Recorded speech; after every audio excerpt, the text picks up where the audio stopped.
ನನ್ನ ನೆಚ್ಚಿನ ವಿದ್ಯಾರ್ಥಿಗಳ ಹೀಗೆ ಕೆಲವು ಪದಗಳನ್ನ ಕೊಡ್ತಾರೆ, ಕೊಟ್ಬಿಟ್ಟು ಇವುಗಳನ್ನ ಬಿಡಿಸಿ ಬರೆದು ಸಂಧಿಯ ಹೆಸರನ್ನ ತಿಳಿಸಿ ಅಂತ ಹೇಳ್ತಾರೆ. ಅಂದ್ರೆ ಇದು ಯಾವ ಸಂಧಿಗೆ ಸೇರುತ್ತೆ ಅಂತ ನಾವು ತಿಳ್ಕೊಬೇಕಾದ್ರೆ ಈ ಪದಗಳನ್ನ ಏನ್ ಮಾಡ್ಬೇಕು? ಬಿಡಿಸಿ ಬರೀಬೇಕು. ಬಿಡಿಸಿ ಬರೆಯೋ ಪ್ರಯತ್ನ ಮಾಡೋಣ.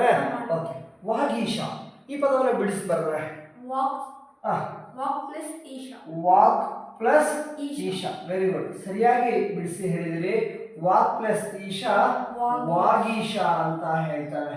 ಓಕೆ, ವಾಕ್ ಪ್ಲಸ್ ಈಶಾ ವಾಗೀಶಾ. ಹಾಗೆ ಅಜಂತ ಈ ಪದವನ್ನು ಬಿಡಿಸಿ ಬರೆದ್ರೆ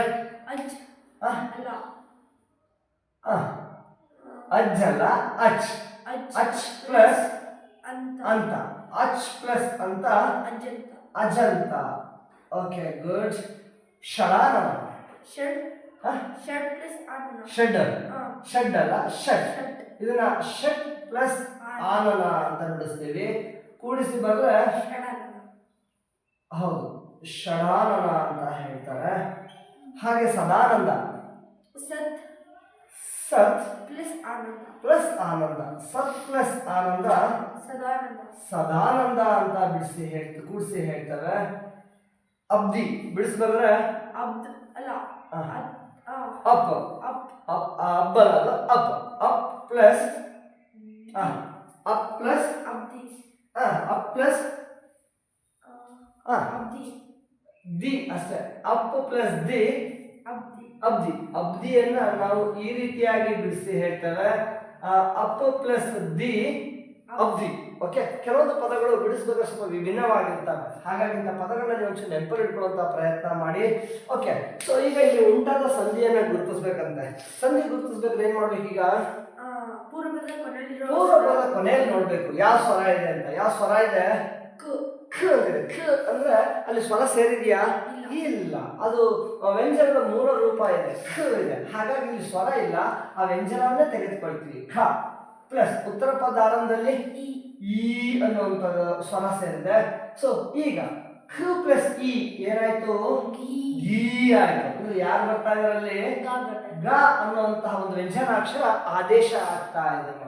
ಓಕೆ, ಹಾಗೆ ಅಜಂತ ಬಿಡಿಸಿ ಬಂದ್ರೆ ಅಚ್ ಪ್ಲಸ್ ಅಂತ ಅಜಂತ. ಪೂರ್ವ ಪದ ಕೊನೆಯಲ್ಲಿ ಛ ಅಂತ ಇದೆ, ಅಲ್ಲಿ ಯಾವ ಸ್ವರಗಳು ಸೇರಿಲ್ಲ. ಹೌದಲ್ಲ, ವ್ಯಂಜನದ ಮೂಲ ರೂಪ ಇದೆ ಅಲ್ಲಿ. ಸೊ ಹಾಗಾಗಿ ಆ ವ್ಯಂಜನವನ್ನೇ ನಾವು ತೆಗೆದುಕೊಳ್ತೀವಿ. ಯಾವುದು? ಚ ಪ್ಲಸ್ ಉತ್ತರ ಪದ ಆರಂಭದಲ್ಲಿ ಆ ಇದೆ. ಇವೆರಡು ಕೂಡಿದ್ರೆ ಛ ಪ್ಲಸ್ ಜಮ್ ಅಂದ್ರೆ ಅಲ್ಲಿ ಯಾರು ಬಂದಂಗಾಯ್ತು? ಜ ಅನ್ನುವಂತಹ ಒಂದು ವ್ಯಂಜನಾಕ್ಷರ ಆಗಮ ಆಗ್ತಾ ಇದೆ, ಬರ್ತಾ ಇದೆ. ನಂತರ ಷಡಾನನ ಬಿಡಿಸಿ ಬಂದ್ರೆ ಷಟ್ ಪ್ಲಸ್ ಆನನ ಷಡಾನನ. ಪೂರ್ವ ಪದ ಕೊನೆಯಲ್ಲಿ ಟ ಅನ್ನುವಂಥ ವ್ಯಂಜನಾಕ್ಷರ ಇದೆ. ಯಾವ್ದಾದ್ರು ಸ್ವರ ಜೊತೆ ಸೇರ್ಕೊಂಡಿದೆಯಾ? ಇಲ್ಲ. ಹಾಗಾಗಿ ಆ ವ್ಯಂಜನಾಕ್ಷರ ತೆಗೆದುಕೊಳ್ತೀವಿ. ಟ ಅನ್ನುವಂಥ ವ್ಯಂಜನಾಕ್ಷರ ಇದೆ. ಉತ್ತರ ಪದ ಆರಂಭದಲ್ಲಿ ಆ ಅನ್ನುವಂಥ ಸ್ವರ ಬರ್ತಾ ಇದೆ. ಠ ಪ್ಲಸ್ ಆ ಡಾ ಬರ್ತಾ ಇದೆ. ಅಂದ್ರೆ ಯಾವ ವ್ಯಂಜನಾಕ್ಷರ ಬಂತು? ಡ ಅನ್ನುವಂಥ ವ್ಯಂಜನಾಕ್ಷರ ಬರ್ತಾ ಇದೆ. ನಂತರ ಸದಾನಂದ ಬಿಡಿಸಿ ಬರೆದಾಗ ಸತ್ ಪ್ಲಸ್ ಆನಂದ ಸದಾನಂದ. ಪೂರ್ವ ಪದ ಕೊನೆಯಲ್ಲಿ ಥ ಅನ್ನುವಂತಹ ವ್ಯಂಜನಾಕ್ಷರ ಇದೆ. ಯಾವ್ದಾದ್ರು ಸ್ವರ ಜೊತೆ ಸೇರ್ಕೊಂಡಿದ್ಯಾ? ಇಲ್ಲ. ಹಾಗಾಗಿ ಆ ವ್ಯಂಜನಾಕ್ಷರನೇ ತೆಗೆದುಕೊಳ್ತೀನಿ. ತ ಪ್ಲಸ್ ಉತ್ತರ ಪದ ಆರಂಭದಲ್ಲಿ ಆ ಬರ್ತಾ ಇದೆ. ಕೂಡಿಸಿ ಬರ್ದಾಗ ಥ ಪ್ಲಸ್ ಆ ದ ಆಯ್ತು. ಅಂದ್ರೆ ಯಾವ ವ್ಯಂಜನಾಕ್ಷರ ಪರವಾಗ್ತಾ ಇದೆ? ದ ಬರ್ತಾ ಇದೆ. ಹಾಗೆ ಅಬ್ದಿ ಬಿಡಿಸಿ ಬಂದ್ರೆ ಅಪ್ ಪ್ಲಸ್ ದಿ ಅಬ್ದಿ. ಪೂರ್ವ ಪದ ಕೊನೆಯಲ್ಲಿ ಪಕಾರ ಇದೆ, ಅದ್ರ ಜೊತೆ ಯಾರು ಸೇರ್ಕೊಂಡ್ರು? ದಿ ಅಂದ್ರೆ ಈ ಈ ಅನ್ನೋ ಸ್ವರ ಸೇರ್ತಾ ಇದೆ. ಪು ಪ್ಲಸ್ ದಿ ಬ್ಧಿ ಬ್ಧಿ ಅಂದ್ರೆ ಬಕಾರ ಬಕಾರ ಬರ್ತಾ ಇದೆ. ಹೌದಲ್ವಾ? ಸೊ ಇಲ್ಲಿ ನೋಡ್ರಿ, ಇಲ್ಲಿ ಉಂಟಾಗುವಂತ ಸಂಧಿ ಯಾವುದು ಅಂತ ನಾವೀಗ ಗುರುತಿಸ್ಬೇಕಂತೆ. ಪೂರ್ವ ಪದದಲ್ಲಿ ಏನಿದಾವೆ? ಕ ಛ ಟ ತ ಪಗಳಿದಾವೆ. ಉತ್ತರ ಪದದಲ್ಲಿ ಸ್ವರಗಳಿದಾವೆ. ಹೌದಲ್ಲ? ಅಂದ್ರೆ ಈ ಕಚಟ ತಪ್ಪಗಳು ಸೇರ್ಕೊಂಡಾಗ ಸೇರ್ಕೊಳ್ತಾ ಇದಾವೆ. ಕಾ ಇದೆ, ಚ ಇದೆ, ಟ ಇದೆ, ತ ಇದೆ, ಪ ಇದೆ. ಇವು ಸೇರ್ಕೊಂಡಾಗ ನೋಡಿ, ಕಕಾರಕ್ಕೆ ಏನು ಬಂತು? ಗಕಾರ ಬರ್ತಾ ಇದೆ. ಚಕಾರಕ್ಕೆ ಜಕಾರ ಆದೇಶ ಆಗ್ತಾ ಇದೆ. ಟಕಾರಕ್ಕೆ ಡಕಾರ ಆದೇಶ ಆಗ್ತಾ ಇದೆ. ತಕಾರಕ್ಕೆ ದಕಾರ ಬರ್ತಾ ಇದೆ. ಪಕಾರಕ್ಕೆ ಬಕಾರ ಬರ್ತಾ ಇದೆ. ಹೀಗೆ ಬರ್ತಾ ಇದ್ರೆ ಒಂದು ನಿಮಿಷ ಕ ಗ ಎಲ್ಲಿ ಬರ್ತವೆ? ವರ್ಣಮಾಲೆಯಲ್ಲಿ ಒಂದೇ ಸಾಲಲ್ಲಿ ಬರ್ತಾರೆ. ಇದು ಒಂದೇ ಅಕ್ಷರ, ಇದು ಮೂರನೇ ಅಕ್ಷರ. ಚಕಾರ ಒಂದೇ ಅಕ್ಷರ. ಜ ಅಂದ್ರೆ ಈ ಕಚಡತಗಳಲ್ಲಿ ಅದೇ ಸಾಲ ಮೂರನೇ ಅಕ್ಷರಗಳು ಬರ್ತಾ ಇದ್ದಾವೆ, ಹೌದಲ್ವಾ? ಟ ಮೊದಲನೇದು, ಡ ಮೂರನೇದು, ತ ಮೊದಲನೇ ಅಕ್ಷರ, ಡ ಮೂರನೇ ಅಕ್ಷರ. ಹೀಗೆ ಕಚಡ ಪಗಳಿಗೆ ಗಜಡ ದಪಗಳು ಆದೇಶವಾಗಿ ಬರ್ತಾ ಇದ್ರೆ ಅಂತಹ ಸಂಧಿಗೆ ಏನಂತ ಕರೀತಾರೆ? ಹೌದು ಮಕ್ಕಳೇ, ಈ ಸಂಧಿಯ ಹೆಸರು ಜಸ್ತ್ವ ಸಂಧಿ ಅಂತ ಹೇಳ್ತಾರೆ. ಇದಕ್ಕೆ ಏನಂತ ಕರಿತೀವಿ? ಈ ತರ ಉಂಟಾದ್ರೆ ಹೌದು ಜಸ್ತ್ವ ಸಂಧಿ ಅಂತ ಹೇಳ್ತಾರೆ. ಸೊ ಜಸ್ತ್ವ ಸಂಧಿ ಗುರ್ಸೋದಕ್ಕೆ ಇರೋ ನಿಯಮ ಏನಪ್ಪಾ ಅಂದ್ರೆ, ಪೂರ್ವ ಪದದ ಕೊನೆಯಲ್ಲಿ ನೆನ್ಪಿಟ್ಕೊಳ್ಳಿ ಮಕ್ಕಳೇ, ಚೆನ್ನಾಗಿ ನೆನ್ಪಿಟ್ಕೊಳ್ಳಿ. ಪೂರ್ವ ಪದದ ಕೊನೆಯಲ್ಲಿ ಕ ಚ ಟ ತ ಪಗಳು ಬಂದು ಸಂಧಿ ಉಂಟಾದಾಗ ಅದೇ ವರ್ಣದ ಅದೇ ವ್ಯಂಜನಾಕ್ಷರಗಳ ಸಾಲಿನಲ್ಲಿ ಮೂರನೇ ಅಕ್ಷರ ಗ ಜ ಡ ದ ಬಗಳು ಆದೇಶ ಬಂದ್ರೆ ಕಕಾರಕ್ಕೆ ಗಕಾರ, ಚಕಾರಕ್ಕೆ ಜಕಾರ, ಟಕಾರಕ್ಕೆ ಢಕಾರ, ತಕಾರಕ್ಕೆ ಅದೇ ಸಾಲಿನಲ್ಲಿ ಮೂರನೇ ಅಕ್ಷರ ದಕಾರ ಬಂದ್ರೆ, ಪಕಾರಕ್ಕೆ ಅದೇ ಸಾಲಿನಲ್ಲಿರುವಂತಹ ವ್ಯಂಜನಾಕ್ಷರವಾದ ಬಕಾರ ಬಂದ್ರೆ ಅಂತಹ ಸಂಧಿಯನ್ನ ಜಸ್ತ್ವ ಸಂಧಿ ಅಂತ ಹೇಳ್ತಾರೆ. ಮಕ್ಕಳೇ, ಈ ಒಂದು ಸಂಧಿ ಹಿಂದೆ ನೀವು ಕಲಿತಿರೋ ಯಾವುದೋ ಒಂದು ಸಂಧಿಯನ್ನ ಹೋಲ್ತಾ ಇದೆ ಅಂತ ಅನ್ನಿಸ್ತಾ ಇಲ್ವಾ? ಯಾವ ಸಂಧಿಯನ್ನ ಹೋಲ್ತಾ ಇದೆ ನೆನಪು ಮಾಡ್ಕೊಳ್ಳಿ. ಆದೇಶ ಸಂಧಿಯನ್ನ ಹೋಲ್ತಾ ಇದೆಯಾ? ಈ ಒಂದು ಪದ ನಾನು ತೆಗೆದುಕೊಳ್ತೇನೆ ಮಕ್ಕಳೇ. ಹೇಗೆ ಇದೆ ಅಂದ್ರೆ ಆ ಪದ, ಉದಾಹರಣೆಗೆ ಇದು ಬೆಟ್ಟದಾವರೆ ಅಂತ ಒಂದು ಪದ ಇದೆ. ಬೆಟ್ಟದಾವರೆ ಅಂತೇಳಿ ಈ ಪದವನ್ನ ಬಿಡಿಸಿ ಬರೆಯಿರಿ ಅಂತ ಹೇಳ್ತಾರೆ. ಬಿಡಿಸಿದ್ರೆ ಬೆಟ್ಟ ಪ್ಲಸ್ ತಾವರೆ, ಬೆಟ್ಟ ಪ್ಲಸ್ ತಾವರೆ ಬೆಟ್ಟದಾವರೆ. ಆಯ್ತಾ? ಬೆಟ್ಟದಾವರೆ. ಪೂರ್ವ ಪದ ಕೊನೆಯಲ್ಲಿ ಠ ಇದೆ. ಟು ಪ್ಲಸ್ ಟು ಪ್ಲಸ್ ಟು ಪ್ಲಸ್ ಟು ಪ್ಲಸ್ ಠ ಆಗುತ್ತೆ. ಪೂರ್ವ ಪದ ಕೊನೆಯಲ್ಲಿ ಆ ಇದೆ. ಉತ್ತರ ಪದ ಆರಂಭದಲ್ಲಿ ನೋಡ್ರಿ, ಉತ್ತರ ಪದದಲ್ಲಿ ಏನಿದೆ ಅದನ್ನು ಬರೀಬೇಕು. ಥಕಾರ ಇದೆ. ಸೊ ಇವೆರಡು ಉಂಟಾದರೆ ಬೆಟ್ಟ ತಾವರೆ, ತಾವರೆ ಹೋಗಿ ಏನಾಯ್ತು? ಯಾರ ಆದೇಶ ಅದರಲ್ಲಿ ಧಾ ಬರ್ತಾ ಇದೆ. ಸೊ ಇವೆರಡು ಒಂದೇ ತರ ಅನಿಸ್ತಾ ಇಲ್ವಾ? ನೋಡಿ ಇಲ್ಲಿ. ಆದ್ರೆ ಸೊ ಇದೆಂತ ಸಂಧಿ? ಇದು ಬೆಟ್ಟದಾವರೆ ಆದೇಶ ಸಂಧಿ. ಆದ್ರೆ ನೋಡಿ ಮಕ್ಕಳೇ, ಜಸ್ತ್ವ ಸಂಧಿಯಲ್ಲಿ ನೋಡಿ, ಇಲ್ಲೂ ವ್ಯಂಜನಾಕ್ಷರ ಇದೆ, ಇಲ್ಲೂ ವ್ಯಂಜನಾಕ್ಷರ ಇದೆ, ಎರಡು ವ್ಯಂಜನ ಸಂಧಿಗಳೇ. ಆದ್ರೆ ಏನಪ್ಪಾ ಅಂದ್ರೆ ಇಲ್ಲಿ ಕಚಟ ತಪ್ಪುಗಳು ಎಲ್ಲಿ ಬರ್ತಾ ಇದೆ? ಪೂರ್ವ ಪದದಲ್ಲಿ ಬರ್ತಾ ಇದೆ. ಇಲ್ಲಿ ತಾಯಲ್ಲಿ ಬಂದಿದೆ ವ್ಯಂಜನ, ತಾಯಲ್ಲಿ ಬಂದಿದೆ ಯಾವುದು? ಉತ್ತರ ಪದದಲ್ಲಿ ಬಂದಿದೆ. ಆಯ್ತಾ? ಸೊ ಇಲ್ಲಿ ಕ ಚ ಟ ತಾಪಗಳು ಪೂರ್ವ ಪದದಲ್ಲಿ ಬಂದ್ರೆ ಬೆಟ್ಟದಾವರೆಯನ್ನು ಬಿಡಿಸಿ ಬರೆದಾಗ ತಾನ ವ್ಯಂಜನಾಕ್ಷರ, ಉತ್ತರ ಪದದಲ್ಲಿ ಬಂದಾಗ ತಕಾರಕ್ಕೆ ಬದಲು ದಕಾರ ಬಂತು. ಇಷ್ಟೇ ವ್ಯತ್ಯಾಸ ಮಕ್ಕಳೇ. ಇದು ಎಂತ ಸಂಧಿ ಅಂತಾರೆ? ಇದು ಆದೇಶ ಸಂಧಿ ಅಂತಾರೆ. ಆದೇಶ ಸಂಧಿಗೂ ಜಸ್ತ್ವ ಸಂಧಿಗೂ ಸ್ವಲ್ಪ ಹೋಲಿಕೆ ಇದೆ, ಆದ್ರೆ ಒಂದು ವ್ಯತ್ಯಾಸ ಉಂಟು. ಏನು ಅಂದ್ರೆ, ಈ ಬೆಟ್ಟದಾವರೆ ಇದೆಯಲ್ಲ, ಇದು ಶುದ್ಧ ಕನ್ನಡ ಪದ. ಹಾಗಾಗಿ ಕನ್ನಡ ಪದ ಸೇರಿ ಉಂಟಾದ ಈ ಸಂಧಿಯನ್ನ ಕನ್ನಡ ಸಂಧಿ ಅಂತೇವೆ. ಆದ್ರೆ ವಾಗೀಶ, ಷಡಾನನ, ಸದಾನಂದ, ಅಬ್ದಿ ಇವು ಶುದ್ಧ ಸಂಸ್ಕೃತ ಪದಗಳು. ಸಂಸ್ಕೃತ ಪದಗಳು ಸೇರಿ ಉಂಟಾದ ಸಂಧಿಯನ್ನ ಸಂಸ್ಕೃತ ಸಂಧಿ ಅಂತಾರೆ. ಬೆಟ್ಟದಾವರೆ ಕನ್ನಡ ಸಂಧಿ, ಜಸ್ತ್ವ ಸಂಧಿ ಸಂಸ್ಕೃತ ಸಂಧಿ. ಇನ್ನೊಂದು ವ್ಯತ್ಯಾಸ ಏನು ಅಂತಂದ್ರೆ, ಆದೇಶ ಸಂಧಿಯಲ್ಲಿ ಪೂರ್ವ ಪದದಲ್ಲಿ ಸ್ವರ ಬರುತ್ತೆ, ಉತ್ತರ ಪದದಲ್ಲಿ ವ್ಯಂಜನ ಬರುತ್ತೆ. ವ್ಯಂಜನ ಬಂದು ಅಲ್ಲಿ ಕಕಾರಕ್ಕೆ ಗಕಾರ, ತಕಾರಕ್ಕೆ ಅದು ದಕಾರ ಬರುತ್ತೆ. ಅದೇ ಸಹ ಮೂರನೇ ವ್ಯಂಜನಾಕ್ಷರ. ಆಮೇಲೆ ಪಕಾರಕ್ಕೆ ಬಕಾರ ಬರುತ್ತೆ. ಕಾತಾಪಗಳಿಗೆ ಗಾದಾಪಗಳು ಮಾತ್ರ ಬರ್ತವೆ. ಅದು ಅದೇ ಸಹ ಇಲ್ಲಿ ಹೇಗೆ ಮೂರನೇ ಅಕ್ಷರ ಬರುತ್ತೆ ಅಲ್ಲೂ ಹಾಗೆ ಬರುತ್ತೆ. ಆದ್ರೆ ಸ್ವಲ್ಪ ಉಲ್ಟಾ ಆಗುತ್ತೆ. ಆದೇಶ ಸಂಧಿಯಲ್ಲಿ ಪೂರ್ವ ಪದದಲ್ಲಿ ಸ್ವರ, ಉತ್ತರ ಪದದಲ್ಲಿ ವ್ಯಂಜನಾಕ್ಷರ ಇರುತ್ತೆ. ಜಸ್ತ್ವ ಸಂಧಿಯಲ್ಲಿ ಪೂರ್ವ ಪದದಲ್ಲಿ ವ್ಯಂಜನ, ಉತ್ತರ ಪದದಲ್ಲಿ ಸ್ವರ ಬರ್ತಾ ಇರುತ್ತೆ. ಸೊ ಉತ್ತರ ಪದದಲ್ಲಿ ಕಾತಾಪಗಳು ಬಂದು ಅವುಗಳಿಗೆ ಗಾದಾಪಗಳು ಆದೇಶ ಬಂದ್ರೆ ಅದಕ್ಕೆ ಏನಂತಾರೆ? ಆದೇಶ ಸಂಧಿ ಅಂತಾರೆ. ಆಯ್ತಾ? ಸೊ ಆದ್ರೆ ಜಸ್ತ್ವ ಸಂಧಿಯಲ್ಲಿ ಪೂರ್ವ ಪದದಲ್ಲಿ ಕಚಡತಪಗಳು ಬಂದು ಅವು ಸೇರಿ ಸಂಧಿ ಉಂಟಾದಾಗ ಅದೇ ಸಣ್ಣ ಮೂರನೇ ವ್ಯಂಜನಾಕ್ಷರ ಗದಾಡಬಗಳು ಬರ್ತಾ ಇದೆ. ಅಂತ ಸಂಧಿಗೆ ಏನಂತ ಕರಿತೀವಿ? ಜಸ್ತ್ವ ಸಂಧಿ. ಸೊ ಕನ್ಫ್ಯೂಸ್ ಮಾಡ್ಕೊಳಕ್ ಹೋಗಬೇಡಿ. ಪದ ಬಿಡಿಸಿ ಬರ್ದಾಗ ನೋಡಿ, ಆ ಮಕ್ಕಳ ಆ ಪದಗಳು ಕನ್ನಡ ಸಂಧಿಗಳಾಗಿದ್ದು, ಕನ್ನಡ ಪದ ಆಗಿದ್ದು, ಪೂರ್ವ ಪದದಲ್ಲಿ ಸ್ವರ, ಉತ್ತರ ಪದದಲ್ಲಿ ವ್ಯಂಜನಾಕ್ಷರ ಇತ್ತು ಅಂದ್ರೆ ನೋಡಿ, ಬೆಟ್ಟ ಪ್ಲಸ್ ತಾವರೆ ಬೆಟ್ಟದಾವರೆ ಅಂತ ಆಯ್ತು. ಸೊ ಇಲ್ಲಿ ಆ ಇದೆ, ಇಲ್ಲಿ ತಾ ಇದೆ, ಇಲ್ಲಿ ದ ಬರ್ತಾ ಇದೆ.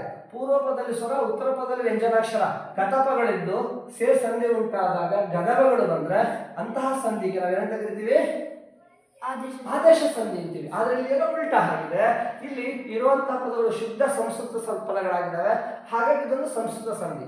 ಎರಡನೇದಾಗಿ ಇಲ್ಲಿ ಪೂರ್ವ ಪದದಲ್ಲೇ ವ್ಯಂಜನಗಳು ಬಂದು ಉತ್ತರ ಪದದಲ್ಲಿ ಸ್ವರಗಳು ಬಂದಾಗ ಈ ಕತಪಗಳು ಯಾವುದೇ ಸ್ವರಗಳ ಜೊತೆ ಸೇರಿ ಅವುಗಳ ಬದಲಿಗೆ ಗ ಜ ಡ ದ ಬಗಳು ಬಂದ್ರೆ ಅಂತ ಸಂಧಿಗೆ ಜಸ್ತ್ವ ಸಂಧಿ ಅಂತ ಹೇಳ್ತಾರೆ. ಓಕೆನಾ ಮಕ್ಕಳೇ? ಈಗ ಇನ್ನು ಕೆಲವು ಉದಾಹರಣೆಗಳನ್ನ ತೆಗೆದುಕೊಂಡಿದ್ದೇನೆ. ಆ ಉದಾಹರಣೆಗಳ ಮುಂಚೆ ಇನ್ನೊಂದ್ಸರಿ ಜಸ್ತ್ವ ಸಂಧಿಯ ನಿಯಮವನ್ನ ಗುರುತಿಸುವಂತಹ ಪ್ರಯತ್ನವನ್ನ ಮಾಡೋಣ. ಜಸ್ತ್ವ ಸಂಧಿ ಉಂಟಾಗ್ತಾ ಇದೆ ಅಂದ್ರೆ ಹೇಗೆ ಗುರುತಿಸ್ತೀವಿ ಅದು ಜಸ್ತ್ವ ಸಂಧಿ ಹೌದಾ ಅಲ್ವಾ ಅಂತ? ಪೂರ್ವ ಪದ ಕೊನೆಯಲ್ಲಿ ಪೂರ್ವ ಪದ ಕೊನೆಯಲ್ಲಿ ಕ ಚ ಟ ತ ಪಾಗಳಿಗೆ ಏನ್ ಬರ್ಬೇಕು? ಅಂದ್ರೆ ಅದೇ ಸಾಲ ಮೂರನೇ ವ್ಯಂಜನಾಕ್ಷರ ಗ ಜ ಡ ದ ಬಗಳು ಆದೇಶವಾಗಿ ಬರ್ತಾ ಇದ್ರೆ ಅಂತಹ ಸಂಧಿ ಏನಂತ ಕರಿತೀವಿ? ಹೌದು ಮಕ್ಕಳೇ, ಅದಕ್ಕೆ ನಾವು ಜಸ್ತ್ವ ಸಂಧಿ ಅಂತ ಹೇಳ್ತೇವೆ. ನಿಯಮವನ್ನ ಚೆನ್ನಾಗಿ ನೆನಪಿಟ್ಕೊಳ್ಳುವಂತಹ ಪ್ರಯತ್ನವನ್ನ ಮಾಡಿ ಮಕ್ಕಳೇ. Okay right. ಸೊ ದಿಗಂತ ಅಂತ ಕೊಡ್ತಾರೆ, ಬಿಡಿಸಿ ಬರೆದು ಸಂಧಿ ಹೆಸರು ಗುರುತಿಸಿ ಅಂತಾರೆ. ಫಸ್ಟ್ ಏನ್ ಮಾಡೋಣ? ಬಿಡಿಸಿ. ದಿಕ್ ಪ್ಲಸ್ ಅಂತ ನೋಡಿ ಮಕ್ಕಳೇ, ಕೆಲವೊಂದು ಪದಗಳು ಭಿನ್ನವಾಗಿ ನಾವು ಬಿಡಿಸಿ ಬರೀತೇವೆ, ಹಾಗಾಗಿ ಚೆನ್ನಾಗಿ ನೆನಪಿಟ್ಕೊಳ್ಳಿ. ದಿಕ್ ಪ್ಲಸ್ ಅಂತ ದಿಗಂತ ಅಂತ ಹೇಳ್ತೇವೆ. Okay right. ಸೊ ಇಲ್ಲಿ ಉಂಟಾಗಿರೋ ಸಂಧಿ ಯಾವುದು ಅಂತ ಹೇಳ್ಬೇಕಾದ್ರೆ ಏನ್ ಮಾಡ್ಬೇಕು? ಪೂರ್ವ ಪದ ಕೊನೆಯಲ್ಲಿ ಏನಿದೆ? ಅಲ್ಲಿ ಯಾವ ಸ್ವರಗಳೂ ಇಲ್ಲ. ಸೊ ಯಾವ ವ್ಯಂಜನ ಇದೆ? ಕಕಾರ ಇದೆ. ಉತ್ತರ ಪದ ಆರಂಭದಲ್ಲಿ ಅಕಾರ ಇದೆ. ಖ ಪ್ಲಸ್ ಗಮ್ ಅಂದ್ರೆ ಯಾವ ಅಕ್ಷರ? ಘ ಬರ್ತಾ ಇದೆ. ಹೀಗೆ ಪೂರ್ವ ಪದದಲ್ಲಿ ಕಚಟತಪಗಳಿದ್ದು ಬೇರೆ ಬೇರೆ ಸ್ವರಗಳ ಜೊತೆ ಸೇರಿ ಸಂಧಿ ಉಂಟಾದಾಗ ಅದೇ ಸಾಲ ಮೂರನೇ ವ್ಯಂಜನಾಕ್ಷರ ಗಜಡದಪಗಳು ಬಂದ್ರೆ ಅಂತ ಸಂಧಿಗೆ ಜಸ್ತ್ವ ಸಂಧಿ. ಹೀಗೆ ಯಾವುದೇ ಪದವನ್ನ ನೀವು ಅಲ್ಲಿ ಯಾವುದೇ ಸಂಧಿಯನ್ನ ಗುರುತಿಸಬೇಕಾದ್ರೆ ಅದಕ್ಕೆ ಆದ ತನ್ನದೇ ಆದ ಪ್ರತ್ಯೇಕ ನಿಯಮ ಇರುತ್ತೆ. ಆ ನಿಯಮನ ಚೆನ್ನಾಗಿ ನೆನಪಿಟ್ಕೊಳ್ಳಿ ಮಕ್ಕಳೇ. ಜಗದೀಶ ಈ ಪದವನ್ನ ಬಿಡಿಸಿ ಅಲ್ಲಿ ಉಂಟಾಗಿರೋ ಸಂಧಿಯನ್ನ ಗುರುತಿಸಿ ಅಂತಾರೆ. ಫಸ್ಟ್ ಏನ್ ಮಾಡೋಣ? ಹೇಳಿ. ಜಗತ್ ಪ್ಲಸ್ ಈಶ, ಜಗತ್ ಪ್ಲಸ್ ಈಶ ಜಗದೀಶ. ಈ ರೀತಿಯಾಗಿ ಈ ಪದವನ್ನ ನಾವು ಬಿಡಿಸಿ ಬರೀತೇವೆ. ಆಯ್ತಾ? ಈಗ ಅದನ್ನ ಅಲ್ಲಿ ಯಾವ ಸಂಧಿ ಉಂಟಾಗಿದೆ ಅಂತ ತಿಳ್ಕೋಬೇಕಾದ್ರೆ ಏನ್ ಮಾಡ್ಬೇಕು? ಪೂರ್ವ ಪದದ ಕೊನೆಯಲ್ಲಿರೋ ಅಕ್ಷರ. ಹೌದು, ಪೂರ್ವ ಪದದ ಕೊನೆಯಲ್ಲಿ ಇರುವಂತಹ ಅಕ್ಷರ ಯಾವ್ದು ನೋಡ್ಬೇಕು? ಯಾವ್ದೇ ಯಾವ್ದಾದ್ರು ಸ್ವರ ಜೊತೆ ಸೇರ್ಕೊಂಡಿಲ್ಲ. ಸೊ ಯಾವ ವ್ಯಂಜನಾಕ್ಷರ? ತ ಇದೆ. ಪ್ಲಸ್ ಉತ್ತರ ಪದ ಆರಂಭದಲ್ಲಿ ಈ ಇದೆ. ಸೊ ತು ಪ್ಲಸ್ ಇ ದಿ ಅಂದ್ರೆ ಏನ್ ಬಂತು? ಬರ್ತಾ ಇದೆ. ಅದ್ರ ಆಲ್ರೆಡಿ ಈ ಅನ್ನೋ ಅಕ್ಷರ ಅಲ್ಲಿದೆ. ಸೊ ಬರ್ತಾ ಇರೋದು ತಕಾರಕ್ಕೆ ದಕಾರ ಬರ್ತಾ ಇದೆ. ಹೀಗೆ ಕಚಟತಪಗಳಿಗೆ ಗಜಡದಪಗಳು, ತಕಾರಕ್ಕೆ ದಕಾರ ಬರ್ತಾ ಇದ್ರೆ ಅಂತ ಸಂಧಿಗೆ ಜಸ್ತ್ವ ಸಂಧಿ ಅಂತ ಹೇಳ್ತಾರೆ. ವಾಗ್ದಾನ ಈ ಪದವನ್ನು ಬಿಡಿಸಿ ಬರೆದು ಸಂಧಿಯನ್ನ ಗುರುತಿಸಿ ಅಂತಾರೆ. ಫಸ್ಟ್ ಏನ್ ಮಾಡ್ಲಿ? ಬಿಡಿಸಿ ಹೇಳಿ. ವಾಕ್ ಪ್ಲಸ್ ದಾನ. ವಾಕ್ ಪ್ಲಸ್ ದಾನ ವಾಗ್ದಾನ. ವೆರಿ ಗುಡ್, ಸರಿಯಾಗಿ ಬಿಡಿಸಿ ಹೇಳಿದ್ರಿ. ವಾಗ್ದಾನ. ಈಗ ಅಲ್ಲಿ ಉಂಟಾಗಿರೋ ಸಂಧಿಯನ್ನು ಗುರುತಿಸೋಕ್ಕಿಂತ ಮುಂಚೆ ಏನ್ ಮಾಡೋಣ? ಪೂರ್ವ ಪದ ಕೊನೆಯಲ್ಲಿರುವ ಅಕ್ಷರ ಯಾವುದು? ಯಾವ್ದಾದ್ರು ಸ್ವರ ಜೊತೆ ಸೇರಿದೆಯಾ? ಇಲ್ಲ. ಸೊ ಇಲ್ಲಿ ಕ ಇದೆ. ಉತ್ತರ ಪದಾರ್ಥದಲ್ಲಿ ದ ಅಂದ್ರೆ ಇಲ್ಲಿ ಯಾವುದು? ಆ ಇದೆ. ಸೊ ಕೂಡಿಸ್ಬಂದ್ರೆ ದ ಯಾವ್ದು ಬಂತು? ಗಕಾರ ಬರ್ತಾ ಇದೆ. ಹೀಗೆ ಪೂರ್ವ ಪದದ ಕೊನೆಯಲ್ಲಿ ಕಚಟತಪಗಳಿದ್ದು ಅದಕ್ಕೆ ಗಜಡಗಳು ಬರ್ತಾ ಇತ್ತು ಅಂತಂದ್ರೆ ಅದಕ್ಕೆ ಏನಂತ ಹೇಳ್ತಾರೆ? ಜಸ್ತ್ವ ಸಂಧಿ ಅಂತ ಹೇಳ್ತಾರೆ. ನೋಡಿ, ಕಕಾರಕ್ಕೆ ಗಕಾರ ಬರ್ತಾ ಇದೆ, ಹಾಗೆ ಜಸ್ತ್ವ ಸಂಧಿ. ಚಿದಾನಂದ ಬಿಡಿಸಿ ಹೇಳಿ. ಚಿತ್ ಪ್ಲಸ್ ಆನಂದ ಚಿದಾನಂದ. Very good. ಚಿತ್ ಪ್ಲಸ್ ಆನಂದ ಚಿದಾನಂದ ಅಂತ ಹೇಳ್ತೀವಿ. ಇಲ್ಲಿ ಉಂಟಾಗಿರೋ ಸಂಧಿಯನ್ನು ಗುರುತಿಸೋಕ್ಕಿಂತ ಮುಂಚೆ ಫಸ್ಟ್ ಏನ್ ಮಾಡ್ಬೇಕು? ಪೂರ್ವ ಪದ ಕೊನೆಯಲ್ಲಿ ಏನಿದೆ?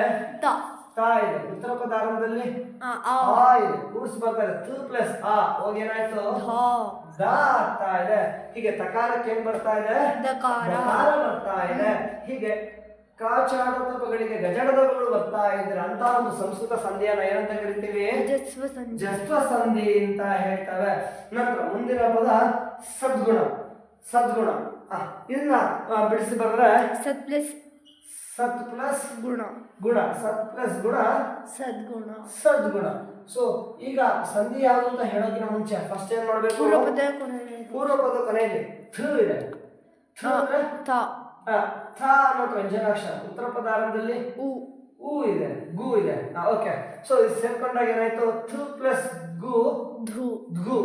ಥು ಪ್ಲಸ್ ಗು ಧು ಅಂದ್ರೆ ಏನ್ ಬಂತು ಇಲ್ಲಿ? ದ ಬರ್ತಾ ಇದೆ. ಗಕಾರ ಬರ್ತಾ ಇದೆ. ಇಲ್ಲಿ ಗಕಾರ ಗಕಾರ ಅಲ್ಲ, ಹಾಗೆ ಇದೆ. ಗಕಾರ ಇರುತ್ತೆ, ಗಕಾರ ಹಾಗೆ ಇದೆ. ಇಲ್ಲಿ ಒತ್ತಕ್ಷರ ರೂಪದಲ್ಲಿ ತಕಾರವಾಗಿ ಏನಾಯ್ತು? ದಕಾರ ದಕಾರ ಆಗ್ತಾ ಇದೆ. ಹೀಗೆ ಪೂರ್ವ ಪದದ ಕೊನೆಯಲ್ಲಿ ಕ ಚ ಟ ತ ಪಗಳು ಬಂದು ಸೇರಿ ಸಂಧಿ ಉಂಟಾದಾಗ ಗ ಜ ಡ ದಾಬಗಳು ಬರ್ತಾ ಇದ್ರೆ ಅಂತಹ ಸಂಧಿಗೆ ಜಸ್ವ ಸಂಧಿ. ಜಸ್ವ ಸಂಧಿ ಅಂತವೆ. ಸೊ ಹೀಗೆ ಮಕ್ಕಳ ಪ್ರತಿ ಸಂಧಿಯನ್ನ ಗುರ್ಸೋದಕ್ಕೆ ಅದರಲ್ಲೇ ಒಂದು ನಿಯಮ ಇರುತ್ತೆ. ಈ ನಿಯಮ ಚೆನ್ನಾಗಿ ನೆನ್ಪಿಟ್ಕೊಳ್ಳಿ. ಮೊದಲು ಪದನ ಬಿಡಿಸಿ ಬರೀರಿ. ನಂತರ ಪೂರ್ವ ಪದ ಕೊನೆಯಲ್ಲಿ ಏನಿದೆಯೋ ಅದನ್ನ ಉತ್ತರ ಪದ ಯಾವ ಸ್ವರ ಇದೆ ಅದು, ಆದ್ರೆ ಇಲ್ಲಿ ಸ್ವರ ಇದೆಯಾ? ಇಲ್ಲ. ಖ ಅಲ್ಲಿ ಯಾವ ಸ್ವರನೂ ಕೂಡ ಸೇರಿಕೊಂಡಿಲ್ಲ. ಹಾಗಾಗಿ ಆ ವ್ಯಂಜನಾಕ್ಷರ ತೆಗೆದುಕೊಂಡಿದ್ದೀನಿ. ಉತ್ತರ ಪದ ಸ್ವರ ಇದ್ದರೆ ಸ್ವರ, ವ್ಯಂಜನ ಇದ್ದರೆ ವ್ಯಂಜನ ತೆಗೆದುಕೋಬೇಕು. ಸೇರ್ ಸಂಧಿ ಉಂಟಾದಾಗ ಇಲ್ಲಿ ಯಾವ ಪದ ಬಂತು ಅಂತ ಹೇಳಿ ನೋಡ್ತಾರೆ. ಖಗೆ ಆಸದ ಏನಾಯ್ತು? ಖ ಪ್ಲಸ್ ಘಮ್ ಆಯ್ತು. ಅಂದ್ರೆ ಏನ್ ಬಂತು ಇಲ್ಲಿ? ಗ ಬರ್ತಾ ಇದೆ. ಗಕಾರ ಬರ್ತಾ ಇದೆ. ಹೀಗೆ ಕಚಡಿತ ಪದಗಳಿಗೆ ಗಜಡದ ಪದಗಳು ಬಂದದಕ್ಕೆ ಏನಂತಾರೆ? ಜಸ್ವ ಸಂಧಿ. ಜಸ್ವ ಸಂಧಿ ಅಂತ ಹೇಳ್ತಾರೆ ಮಕ್ಕಳ. ಈ ರೀತಿಯಾಗಿ ನಾವು ಸಂಧಿಗಳನ್ನ ಗುರುತಿಸುವಂತ ಪ್ರಯತ್ನ ಮಾಡ್ತಾರೆ. ಅರ್ಥ ಆಯ್ತಲ್ವಾ? ಅರ್ಥ ಆಯ್ತು. ಓಕೆ.